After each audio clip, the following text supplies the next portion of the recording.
So I broke my tool. This is my grinder, brushless motor, and I dropped it on the cement floor, and I broke a pin that locks the mechanism that allows this part to rotate and protect me basically. So this is where the pin is, and you're supposed to press on it and be able to turn that shape there, but the pin is broken and the piece that broke is stuck in there, so I have to dismantle the thing and see if I can reproduce the part that's in there. So as you can see, there's little triangles there, and if I line them up I should be able to remove the part. So of course with the pin broken in there it's kind of a challenge, but I was able to separate it. Now I have to dismantle all of this, and here's the mechanism that I have to replace, and there's a spring there. So I have to dismantle this and then make the part, and we'll see how that goes. So first, let's proceed to dismantle everything. So I have to remove these 5 screws. I thought they were just hex screws, but they're Torx. So I just started them with the X key because they were a bit difficult. I'm going to speed up the process.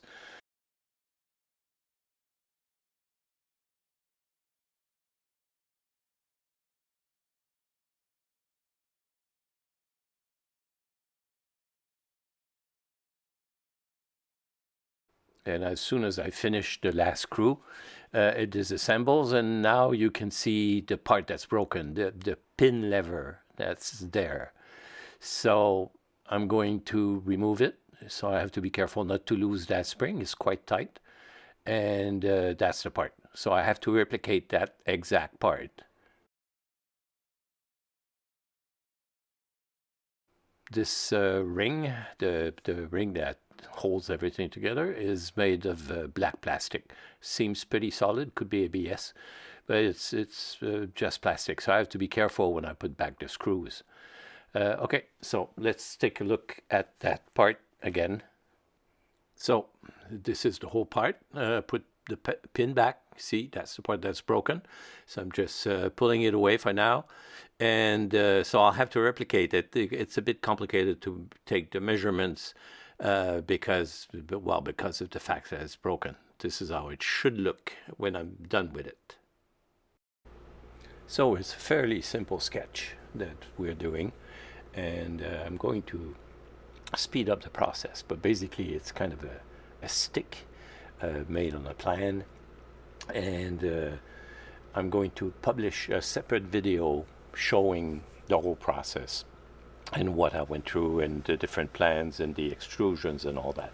So I'm just going to go to the end of the sketch and show you the result.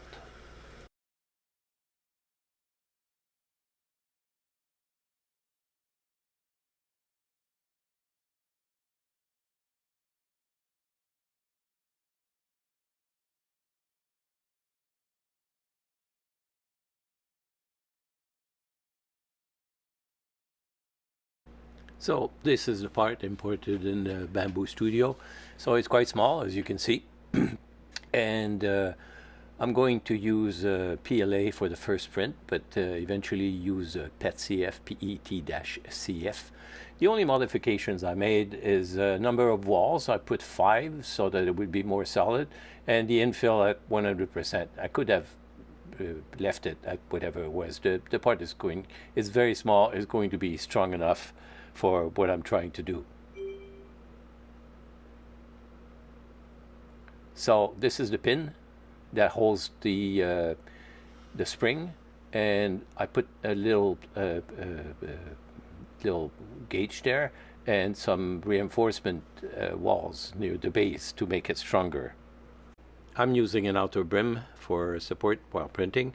Now let's look at it layer by layer, and we'll look at the particular settings. So I'm going down in layers, and you can see that it's fully filled because I used 5 walls.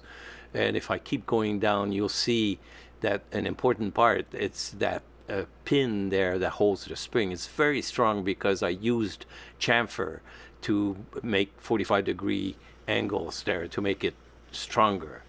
And then if we keep going down in the layers, you'll see what it looks like, the filling, 100%. I could have used more walls, but this is satisfactory as it is. And that's it. That's the part ready to print. Let's go to the printer. I'm using Bamboo Lab XC1 for this. Any printer could print. It's a fairly simple part. And here's the part. It took a few prints. I had to print with and without the additional pin and all that to fit it in its place. It wasn't that simple a print. It took a few shots, and I had to print maybe 5 or 6 examples, and then I found the final shape.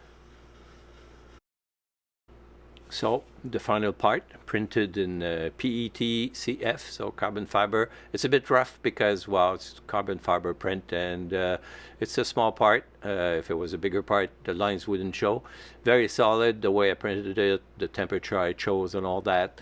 So it's the exact same shape as the part that was there originally. Okay, let's reassemble everything. So I'm putting the part back in its place. And see, it fits on the pin, and that's the action it should take. You can see the pin on the left engaging where it should be on the cogs on the metal wheel. I'm putting the spring back. It's quite tight. That's why it shows PET-CF. It doesn't flex at all. And now reassembling the kind of the shroud there, and I have to be careful with these screws. And you see there are 3 pins there that give me alignment, so I don't have to, like, spend too much time reassembling. It's fairly straightforward anyway. It's not a complex part. So a bit of speed up, and we'll see the final result as it is, and that's it, ready to be put back on the tool. I need to use that little triangle there and align everything, and then put it back, and then that's the pin in action. You'll see it move. That's what it should be doing. You can angle that protector anywhere you want, and that's it basically.